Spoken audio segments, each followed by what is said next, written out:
Affairs don't begin in the bedroom, they begin in childhood. In the part of you that decided she needed to bury her truth just to be loved. The part that's now screaming to be seen. I'm Alex Croxford, and this is the Deeper Love podcast, where we name the shame, face the guilt, and help you find your way back to yourself. So let's begin. Today on the Deeper Love podcast, I have a guest who I think is going to offer something really valuable for any of you who are in the process of trying to repair your relationship after your own infidelity, or perhaps asking yourselves whether repair is even possible.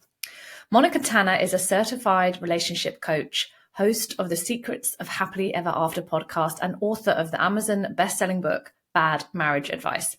She's trained in relational life therapy and has spent years helping couples move from resentment, disconnection, and roommate syndrome back to something that actually feels alive. What I love about Monica is that she doesn't sugarcoat it. She doesn't hand you cliches. She doesn't put anything except the truth on the table and then helps you work with it, whether that leads you to rebuilding what you had or finding the courage to finally walk away without regret. In this conversation, we get into the myths that keep women stuck in shame after betrayal and why telling the truth matters more than you think, and what it actually takes for a relationship to be reborn after infidelity. I think you're going to love her. So let's get into it. So, Monica, thank you so much for joining us here at the Deeper Love podcast today. I always love having other coaches on the podcast that are able to really speak to the woman in the aftermath of her betrayal in a whole new way, in a way that so much of society doesn't allow for or isn't asking the deeper questions as to why and how we've got there and how we truly heal from it. So thank you so much for joining us. I'd love for you to start us off, just maybe sharing a little bit about you, how you got into this and what your background is. I'd love to hear a bit about your story. Yeah, for sure. I mean, I grew up with the, Disney childhood. I used to watch Disney movies and dream of my Prince Charming who was going to come and make me the princess. And when I was 12 years old, my parents divorced. And I remember thinking, wait a second, that is not, part of the story. But it's a very significant part of my story. And so at a young age, I became very aware of how important relationships were and, that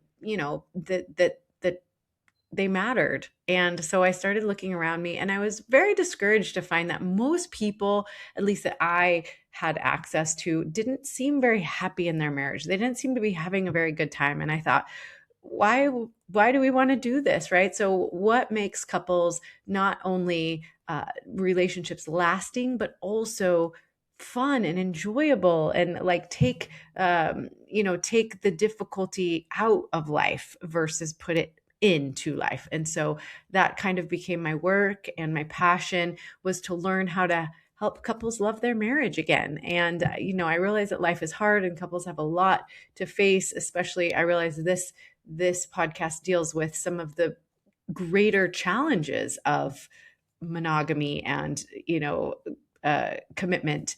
And so I do feel that it's possible to create a marriage where both couples or both partners get to grow and become the best versions of themselves and support each other while doing it and lighten each other's load and all of the things. And so that is really what I work with couples, is to create more love and intimacy and passion in their marriage. I love that. And I think it's such important work, because I always think we have this slight arrogance as humans, where we know how to love, or we can experience love to a degree, varying degrees, but we think, because no one's told us otherwise, that means we know how to be in relationship too. Okay. And I think that, and I'd love to hear your take on this, but I think that so often we don't necessarily know how to be in healthy relationship where we can keep the desire, we can keep the passion, we can be kind to one another, we can ask for what we need, we can, and yeah, I'd love to hear your thoughts on that, really, what Yeah. in your Well, I practice. think there's two huge contributing, I mean, there's probably more, but two that I see. One is that our expectations of marriage have gone so far above what past generations wanted out of marriage. I mean, we want an intimate and a passionate marriage. We want to be married to our best friend and a lover and an adventure partner and somebody who sees us and somebody who meets us where we're at and somebody who challenges us to be better. We want all of those things out of modern marriage, right? And so I don't think that generations past had such high expectations of marriage. So I think that's part of it.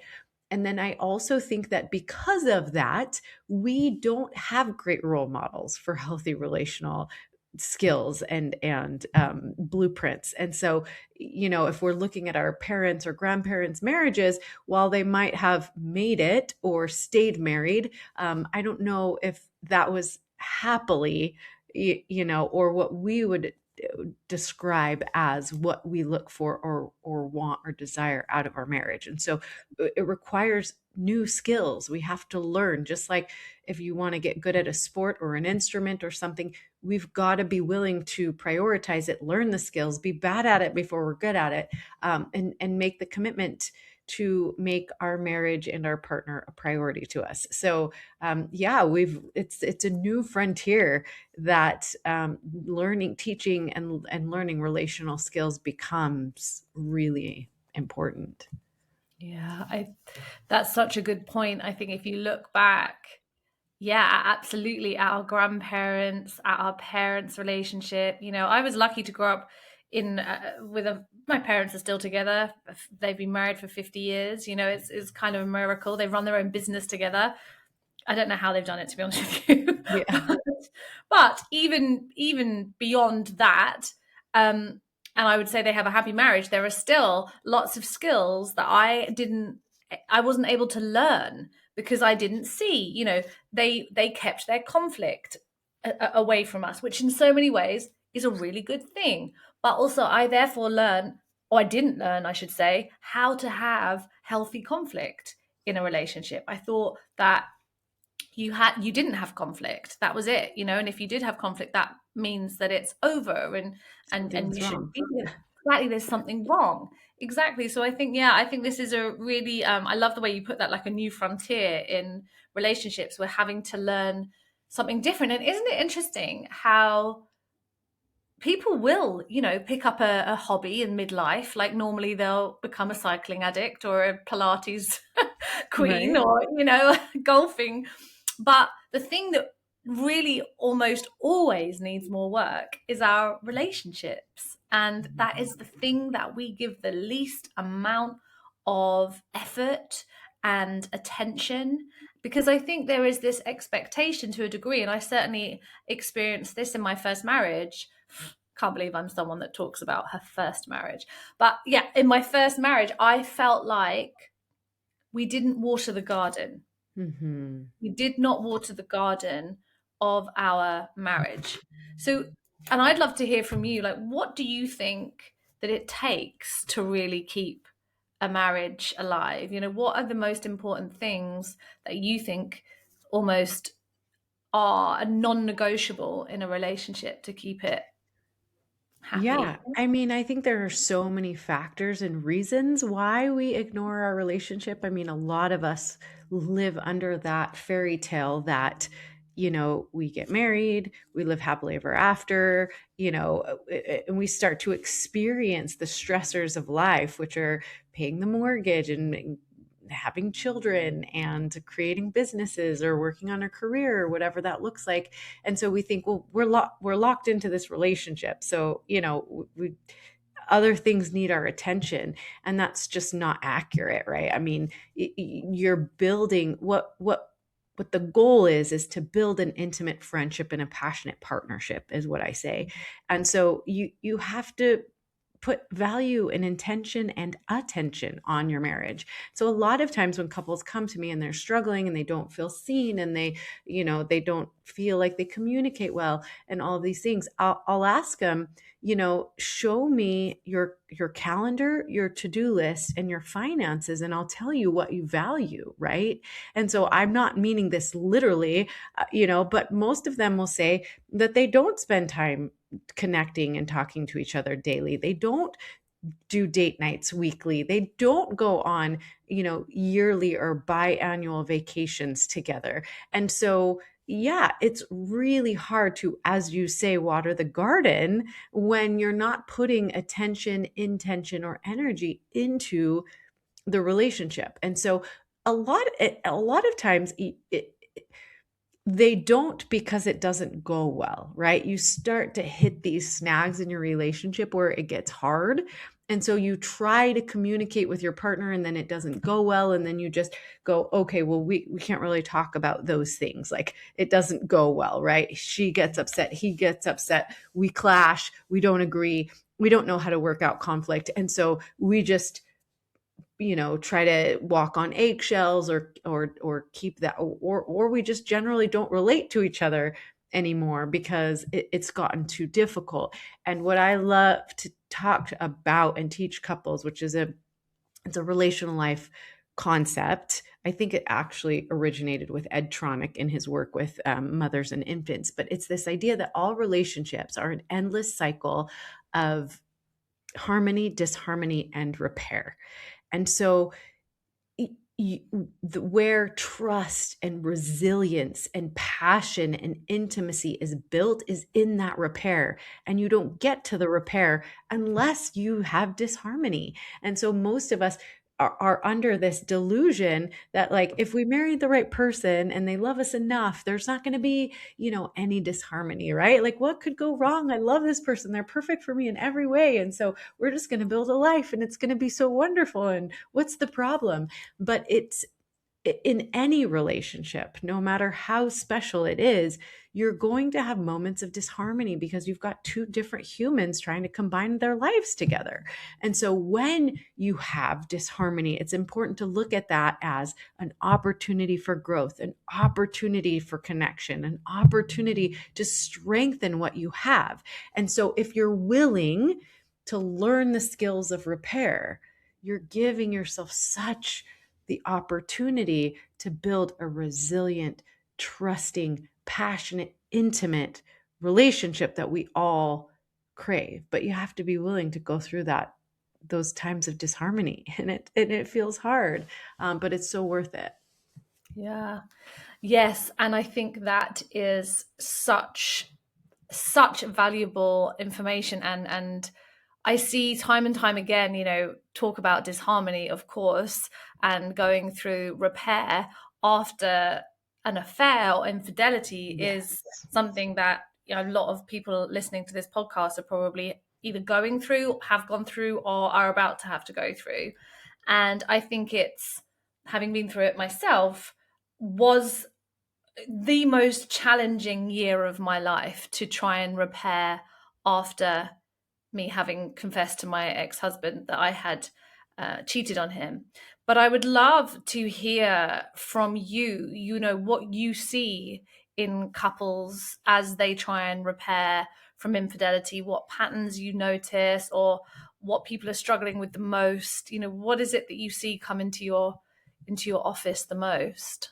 Yeah, it's such a great question because when I first started working with couples, I was so afraid of any type of betrayal or infidelity, or, if that came out in the conversation, I was like, I will refer you to some, like, just really didn't feel confident in my ability to work with that. Right. And I got a lot of training and I've learned a lot. And I have since been able to work with couples who, have experienced infidelity. And I have seen many couples overcome it. I've also seen couples choose to go their separate ways. So I've seen it all. I think some of the most important things to remember is that we cannot choose another person's experience. We can only function from the best in ourselves. And so, you can't, you don't really have any control over if you're the one who has done the betraying. You can't control your partner's experience there, right? The level of hurt, the level of emotion, the level of betrayal that they feel. um, and I think that's really, really hard, because especially when when we've hurt somebody that we've loved, whether it's betrayal or anything else, we want to take that pain away. We don't want to feel responsible for what we've caused in another person. And so, I think that's a really difficult thing to deal with. And it's kind of what needs to be tended to first. It's kind of like, let me think about the impact that I've had on my partner. And unfortunately, I don't get to choose the magnitude of that. Um, and so that's typically where we start, is let's triage the pain, the effect of the hurt partner. Yeah. And that, I think, is it, as you say, it's absolutely the first step in healing after having been unfaithful. And I think it is so hard witnessing the pain that you have caused someone that you, Mhm. as you say, loved, or at some point loved, or you Mhm. care about. Even seeing your worst enemy in that much pain from something you have done is incredibly hard. And I think what I see a lot of times is a lot of shutting off. I think women can go numb and disconnect as well, because it's almost overwhelming to deal with that amount of guilt and that amount of shame Mhm. from having done something that feels so often very out of character for them. Mhm. Like, Yeah. often it's the woman who is the good girl, or the one who goes to, follows God and goes to church, or has had a very religious background, or somebody who is, an upstanding member of the community. And so the extra layer of confusion about, who am I now? How could I hurt someone like this? And who the hell am I if I could do this? That's really and truly a pattern I see time and time again. And I think one of the hardest, but it is so important. That is where we start. And we can't rush to, oh, well, you were doing this, or you were doing that, or you weren't doing this, or you didn't see me, or you didn't speak to me. The first thing we have to do is hold our hands up and say, I have messed up in a really, Yes. really big way. Full You stop. bring, yes, full stop. You bring up such an important point, because the first thing that the person who has committed the betrayal has to come to terms with is taking full responsibility for their actions, regardless of what their partner may or may not have done.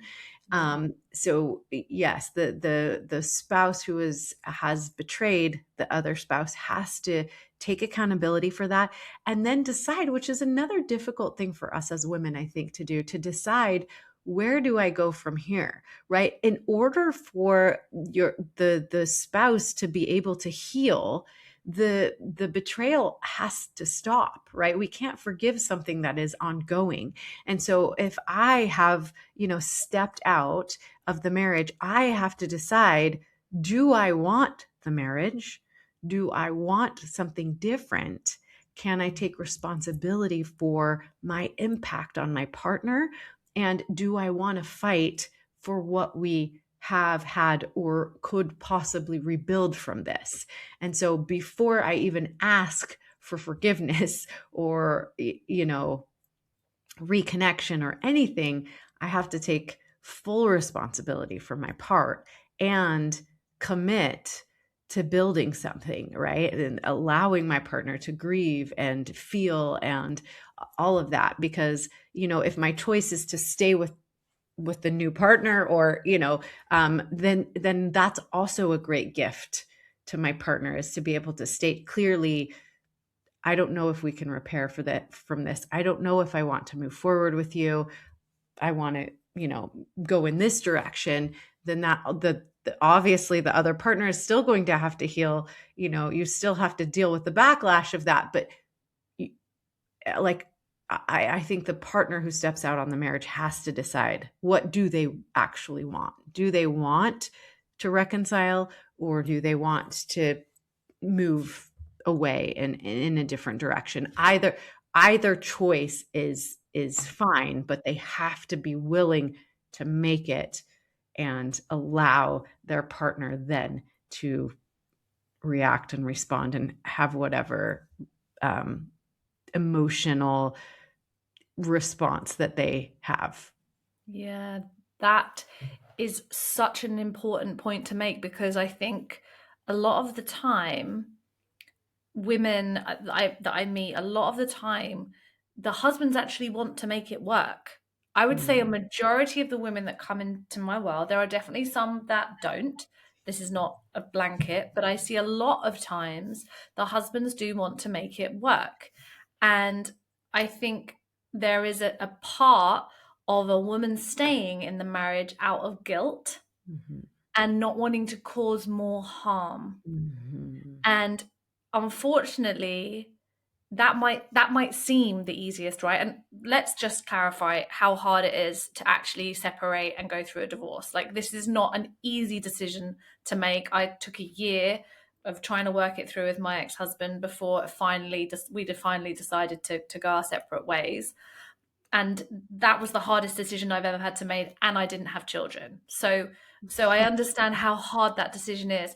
And yet it appears to me that when a woman is unfaithful and they come back, they're now going to try and work it through with their husband. It's almost a familiar pattern of betraying themselves Yeah. to make sure the other person's emotions are okay, or the other person is okay, and the other person doesn't feel bad, or their children aren't going to be really impacted by this. So they stay in the marriage and they stay in the relationship.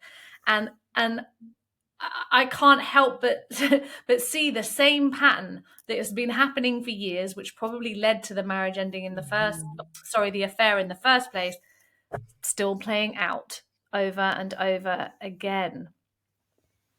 Yeah. Yeah. These are all really hard realities that people have to face when they, I think there is nothing like the institution of marriage to help us face who we are and what we want. And, these are hard realities that we come up against. And we have to be willing to self-author or step into self authorship, is how I like to refer to it. So, these are moments of choice. These are moments where we have to say, I choose me, and this is the future that I envision for myself, and here's what I'm going to do to make it a reality. So there's no easy answers here, and it's individual for everyone. And so a good couples coach or counselor is going to help put honesty out on the table and help the couple then make choices in light of what is true. This is, I think, the differentiator between traditional therapy and like a more directive coaching is really like, here's the truth, here's how I see this, here's the dynamic that's playing out. And this is a gift, is to be able to reflect to the couple what is what they see, and then allow the couple to then deal with what's there. Terry Real, my mentor and the creator of Relational Life Therapy, often says, let the bad thing happen. And so it's about being real honest about what you see, and then allowing the couple then to work with more truth. Yes. The question I often get people messaging me on Instagram saying, do you think that you can stay in a marriage without telling your partner that you've cheated? I'd love to hear what you think. No, absolutely not. I I mean, that's like so in a similar vein, or what I deal with more frequently than infidelity is resentment. And Mhm.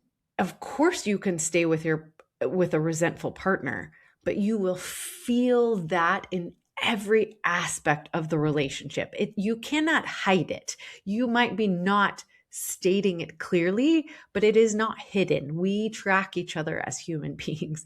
And so if there is infidelity or any reason to mistrust, you may not be stating it openly, but it's there living inside of the relationship. You cannot hide from that. So I don't think you can live, you cannot create something built on mistrust or dishonesty. No. Mm. Yeah, I think that I tried.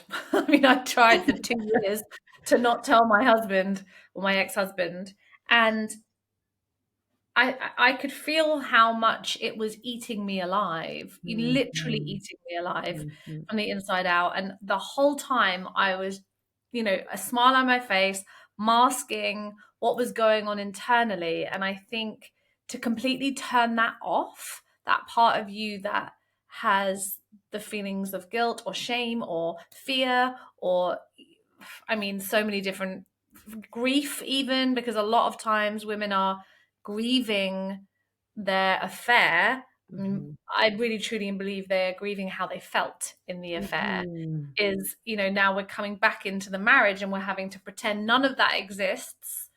It feels terrifying. Oh my God, did I feel scared telling my ex-husband? But when I did, even though it was total devastation, and I have never ever seen somebody so upset with something that I've done before, I still didn't regret telling him ever. It felt Yeah. like, oh my God, I felt like I could breathe again, Mhm. even though for the next, year it was horrific still. There was still a sense of relief that I wasn't carrying this and I didn't have to carry it for the rest of my life. And I know that there's definitely some ideas in the therapeutic space that, we don't have to tell someone, don't upset them, it's yours to carry. You're just telling someone to make yourself feel better. But Oh, no, it's not fair to take away your partner's agency like that, yeah, right? Like, to be able to, own up. It's not fair to either partner, actually, to be able to own up to your choices and mistakes, weaknesses, whatever the case may be.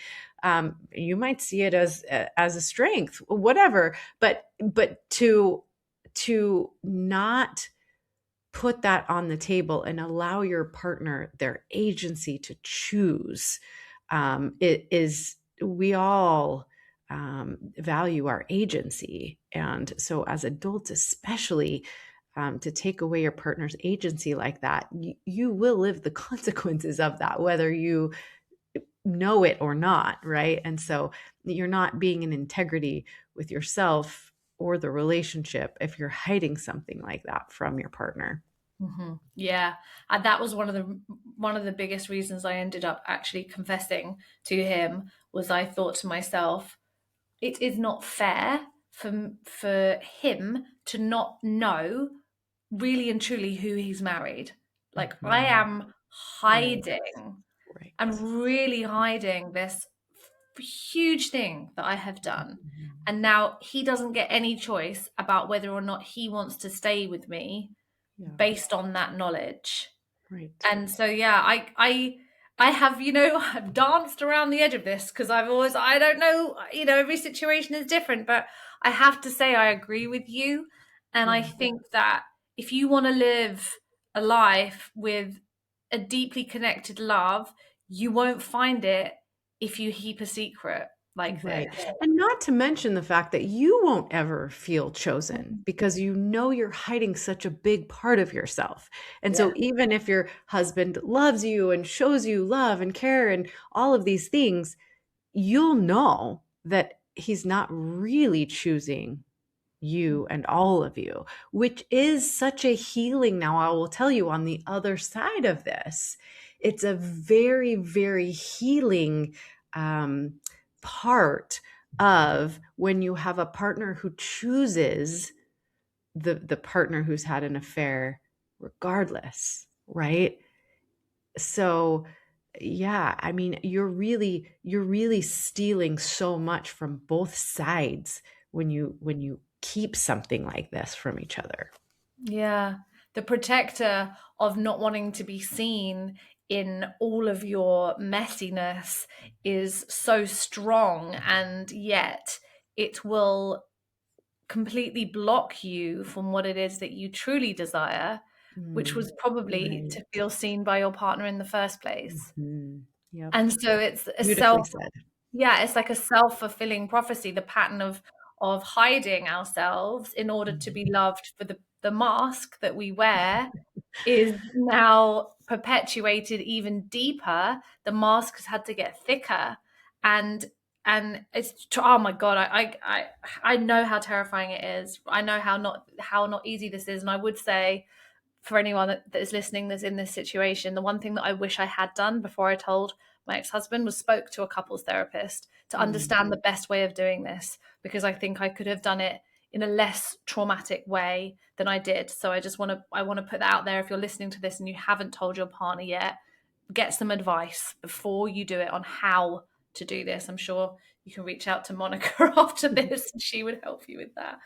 I'd love for you to share a little bit about what you've seen in your work around the other side of having healed off the back of yeah.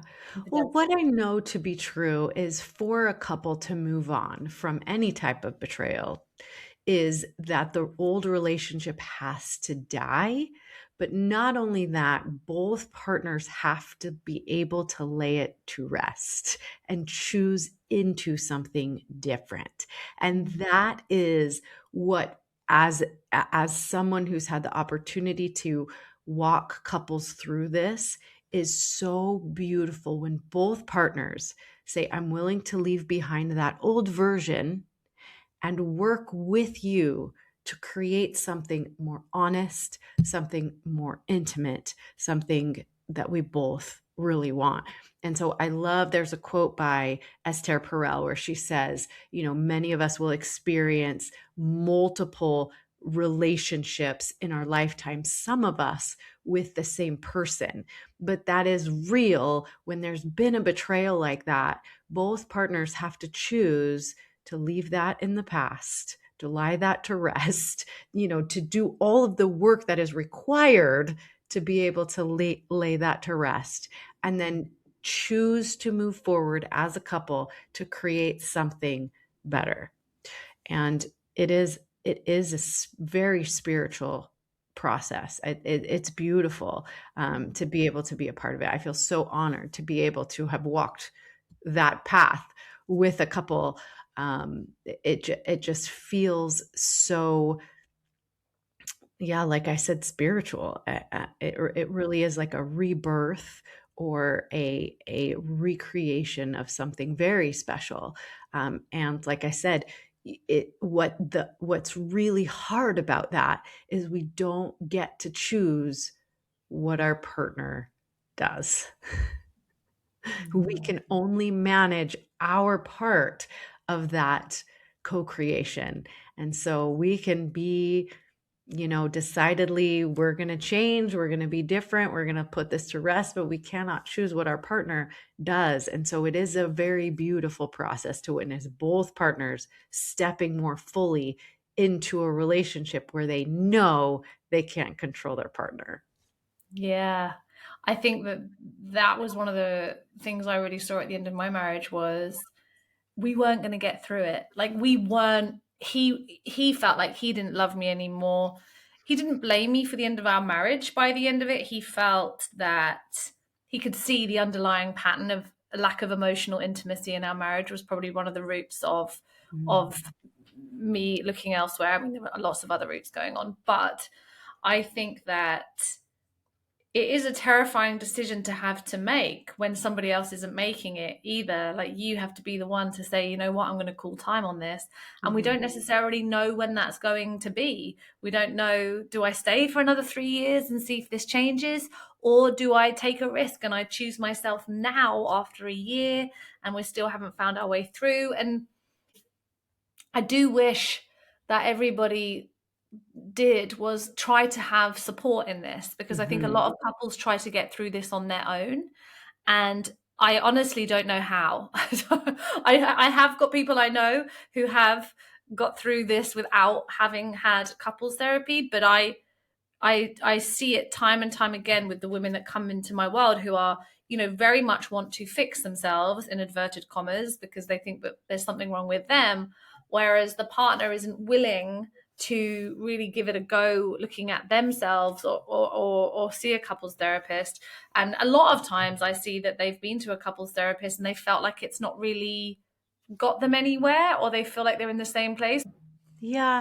I mean, I think in order to talk about that, it would really, my experience was I went back to school when all four of my children were, going to school all day and I had a little more time on my hands. I went back to school to become a therapist to get my master's, and that was my intention.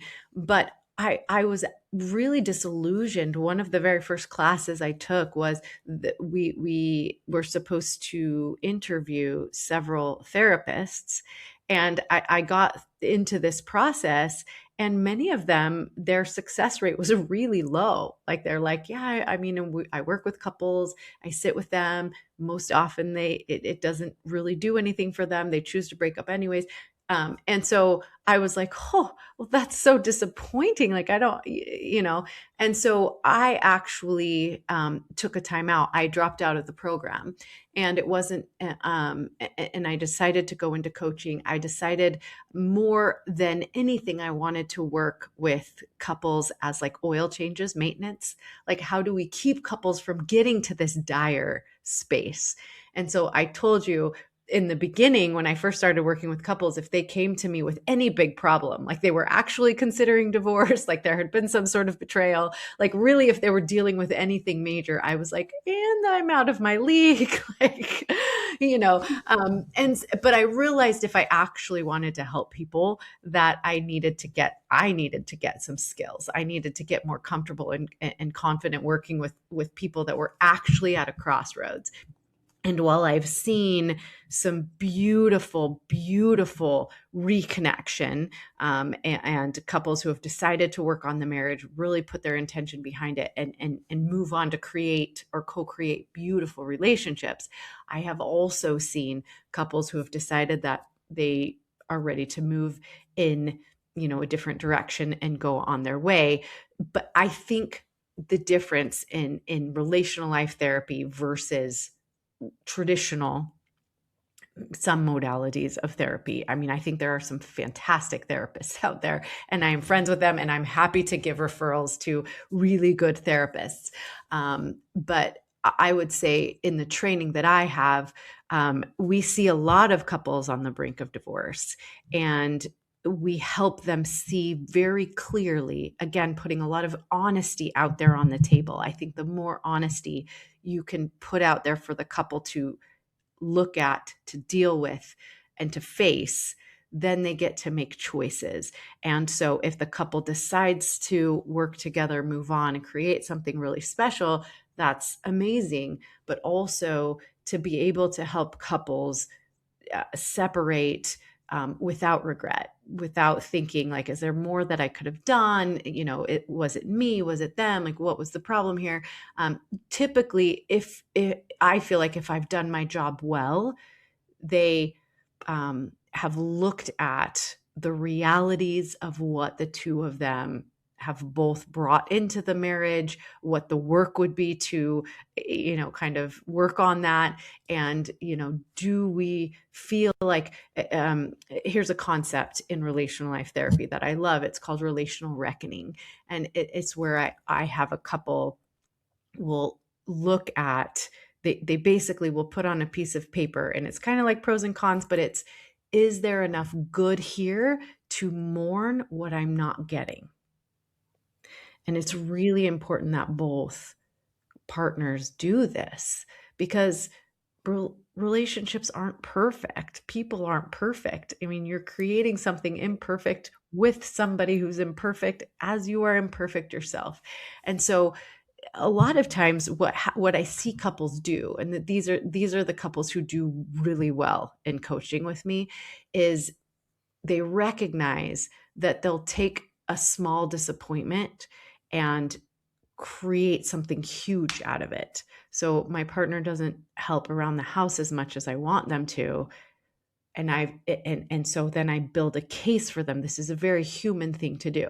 They're lazy, good for nothing. They don't love me. They don't care about this family. And they've pushed a small disappointment into something very global, and it kills the relationship, right? It's very hard to live with somebody that you're seeing as a monster because they didn't do the dishes on Thursday, right? Like, so when couples can really see, like, really look at honestly what is happening in the relationship, what am I missing in the relationship? You know, is my partner a good provider? Are they a good parent? Are they, they're doing all these wonderful things, but they don't help with the dishes. Can I live with the thing that I'm not getting because there is so much other good here? That's just a really incredible exercise to do when you're thinking of leaving, is, what is actually good here and what is missing. And if there's too much missing and I don't feel like we can have that in the relationship, then I feel good about walking away and releasing my partner from all of these expectations that I have that they'll never fulfill. Versus, are there a few things that are missing? Is there world of good? And, we really are so good together. And my partner does really provide so much goodness. There's just one or two things that I'm missing. Can I grieve that? Can I get it some other way? And can I go on to create a beautiful life with this person? That's the relational reckoning. That's really beautiful. Yeah, that is a genius practice. I'm gonna write that one down. And I think that absolute belief that we do have to find something perfect and someone perfect is debilitating for us and will keep us in this kind of swipe left or whatever it is, kind of culture Yes. of, is there someone better? Is there going to be someone Mhm. more perfect? Is there going to be someone that does do the dishes and, take my car and get it filled up with fuel and, like all the things, little things that we want, and is going to hold me when I cry and is going to, or can I let one of these things slide? Am I able to, I'm sure Adam won't mind me saying this, that I'm not a particularly clean freak, right? I am not somebody that is anal, but I will notice more like dirt than he will. And it's not that he doesn't, and we've talked about it a lot. It's not that he doesn't want to do it. It's just he doesn't see it like I do. He just physically is like, I didn't even notice that. So I could either, spend all my time feeling frustrated and angry and think that he's just avoiding it so that I do it, creating an entire story about it, Yes, you build your case. build Yes. my case, or we talk about it and we can laugh about it. And I've also shared with him that when I feel there's mess, there is I feel quite on edge, like my nervous system is activated if there is a lot, if it's quite unclean. So he understands, and he can also see how I can get a little bit frustrated, but it's the difference between creating an entire narrative, right, as you say, writing the case about it, creating an entire story about this man. Or do we hire cleaners Right. and just love each other, right? I'd love for you to talk about, I know you've written a book about Mhm. called Bad Marriage Advice. And that is advice that actually harms couples. So I would love to hear from you, what's the worst advice, do you think? And specifically maybe around affairs and infidelity, if you have anything that Mm. Like, Gosh, yeah. I have actually never been asked it in that frame before, but I wrote the book for my oldest son, who called me one day when he was 21 years old and said, "Mom, I've met the girl I'm going to marry. I'm going to propose next month." And I was like, "Oh my gosh." I was like, "Have I taught him all the things he needs to know to make this, decision?" And so I started writing him a note, like a letter from my heart to his, and it really turned into this book. I was like, "Here's all the things that the well-meaning, loving people in your life are going to tell you about marriage. And these are the things that have created problems, not only for my husband and I in our marriage, but many, many couples that I see on an ongoing basis. So I wouldn't say that there is one piece of advice that's worse than others. But I would say there's two, probably, since you asked it in that way, for people who are dealing with betrayal, trauma, and affairs. I would say the advice that if you married the right person, they'll never hurt you. I think that's very, very detrimental. And then I also think this idea that divorce is not an option, because it is always an option. And at the end of the day, I want a couple to choose into the marriage, to choose each other, not because they're obligated by some, commitment, covenant, however you want to think about that, but because at the end of the day, they recognize that they are imperfect, my partner is imperfect, what we're building is imperfect, but I choose them anyway.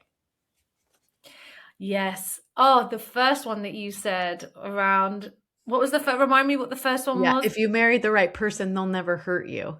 Oh my gosh, I wish that we could like put this on billboards around the whole of the world, because I think that's one of the biggest myths. And I often write posts on Instagram that you can love someone and still cheat on them. You can And love somebody and hurt them in a you can, million ways. exactly. And I In think, fact, the person that we choose to marry is usually the person that's uniquely designed to hurt us in all the ways that will allow us to heal. I think yes. that's a beautiful reality about marriage. Yes, and so often the partner who has been cheated on will carry a very deep wound around abandonment or betrayal themselves from the Mhm. past. And of Mhm. course, this has now come up so that there can be a healing process or an opportunity to transform or move into a new Stronger. way of being. Exactly, and I think that it is such a myth. And whenever I do a post around this on Instagram, I get so much abuse. Oh, you can't cheat on someone if you love them. You never loved them. And I just call bullshit. I'm like, that's not true. I did love my husband and I did cheat on him. And I can't, you can tell me a million other things, but, and I see so many times women doing the same thing. And they're very confused by their actions, really very confused by their actions. And remind me again of the second one. I also love that one. Divorce is not an option. Yes. It is, That it's a lie, because of course it is an action. It is always an Oh, option. and I think that was, I remember similarly in my journey that we had a moment with me and my ex-husband in the car, and we were having another huge argument in the repair phase after the betrayal. And I turned to him and I said, why are we doing this? Like, why are we doing this? Like, why is this so hard? And he said, well, because we're married. And I had this like lightning bolt moment of, so? Like, so what? We're married, but we don't have to go through this hell. Like, we don't have to keep going through this just because we're married. We don't have children. We don't have anything else keeping us together. And we're almost dragging this, the relationship being the third party, me, him, and the relationship. It's like we're both dragging the relationship in opposite directions, or we're both trying to drag it up, Snowdonia, up Mount Everest, or whatever. It's impossible. And so that's when it really dawned on me that perhaps for us, perhaps divorce really is an option, even though it was Mhm. devastating. But Mhm. yeah. So you also talk a lot about roommate syndrome. So that kind of slow disconnection that creeps in over the years. I think that's very familiar, especially for a lot of the women who've had affairs in my world. I hear time and time again that sexual intimacy, physical intimacy is dead in their marriage. They might be sleeping in separate beds. And, you know, of course, you and I both know that sometimes that can stem from sexual trauma that hasn't been healed, or from some other reason, perhaps deep in the unconscious or the nervous system that hasn't yet been explored. But I'd love for you to share a little bit about how do you deal with roommate syndrome? What's your advice around that situation? People ask me all the time, how do we get out of roommate syndrome? How do we respark it? And I'll say, put some intention and attention on it, right? But I think one of the big reasons that people have affairs is not even necessarily because it's because as humans, we want to feel something. We want to feel alive. We want to feel seen. And a lot of times it's easier to show ourselves or be ourselves with a stranger versus somebody who sees the good, the bad, the everyday, the struggle, right? And so what happens is, we start to feel very disconnected from the person who has access to us all the time. And we want to just be something else or feel something else from a perfect stranger who doesn't have to pay bills with us, doesn't have to, see our body after childbirth, and, all of the things that in marriage we get the opportunity to experience with each other. They just see a pretty woman, and, that's a lot of times how affairs happen. So we want to feel something. And so are we going to put the attention and intention into creating that with our spouse? It's very scary, Okay. because what if the person we live with rejects us or doesn't like what we're showing them? Yeah. And, an affair partner, they don't see all of that. They just, you meet up, you feel very special to them, and then you go back to the difficult realities of your life. Yeah, the fantasy of an affair is so intense as well that I think it can very often cut through the numbness that many people feel in their day-to-day life, living in a modern world where everything is, go, go, go, push, push, push, force, force, force, never any time to actually connect with their partners. And I think that there is a part of women I see who have been operating in these relationships for a long time where they don't feel seen, they don't feel heard, and they don't feel loved, or they don't feel like they matter. And this person comes along and makes them feel all of these things. And I actually have to admit that I didn't have this experience in my situation. I never grieved my affair partner. It wasn't even really a full blown affair, but I didn't I didn't grieve him, but I see so many women desperately grieving, really struggling with trying to repair their marriage at the same time as grieving what they had in the affair. And my where I would always go with this is that the affair partner was really holding up a mirror to you, to what is possible for you in your life. And that might be that you get to be a sexual being. You get to feel desired, and you get to feel awake, and you get to feel free, and you get to feel just so juicy. And my belief is that it is possible in a long-term relationship, and even possible in the marriage that you're in now, even if it feels so far away. Oh, well, we'd never have that. Oh, I hear, oh no, it could never happen with my husband. Oh no, that would never happen. And I'd love to hear your take on this, because I believe that the pain of the aftermath of betrayal in a relationship is so deep that it really can force two people to have to truly look at themselves and at the relationship. It's almost, now it's unavoidable. Like, are we going to Mm. face this, or are we not going to face this? And if we're going to face this, you know, I I love therapy too. I have a therapist that I've had since bloody seven. So when was I started seeing her? 2021. 5 years I've had the same therapist.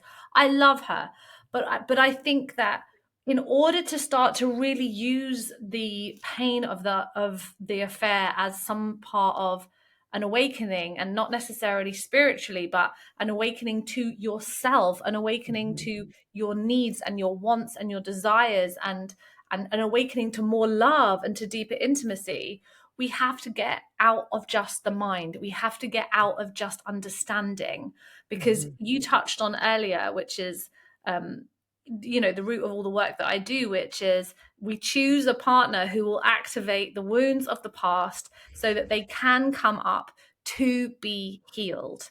And Yes. we're all over here trying to avoid it. Like, no, no, no, no, no, don't bring that up. Don't, no, I don't want to see it. Like, I don't, it's too hard. But actually, when we can face each other and lean in and be like, wow, why, how are we hurting each other? What is this? Or how Mhm. am I experiencing you? Because, Mhm. we think, oh, you're doing this to me. You're making me feel this way. You're triggering me.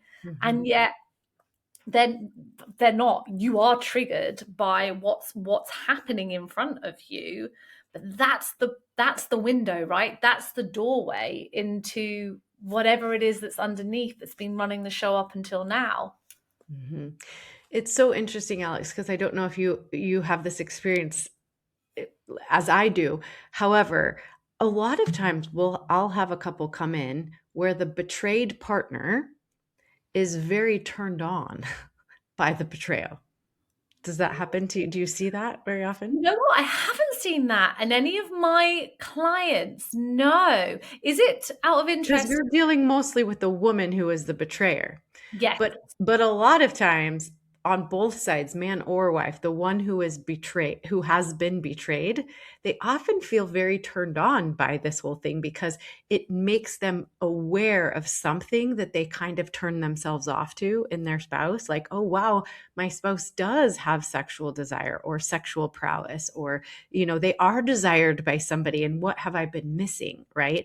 And so I see that dynamic a lot. And what I will say about the opportunity that you have in a committed marriage is, for me personally, I'll say, I love the freedom and safety and intimacy that's there when, I'm sitting on the toilet taking a dump and talking to my husband in the bathroom, and then coming out and him still seeing me as this beautiful, sexy goddess that he just wants to watch take a shower, right? Like, it is so exciting to me that somebody sees the humanness in me, as well as, sees me as sexy and desirable. And so that can be created and cultivated and appreciated in a loving, monogamous, committed relationship. And so I don't think you have to step outside of the marriage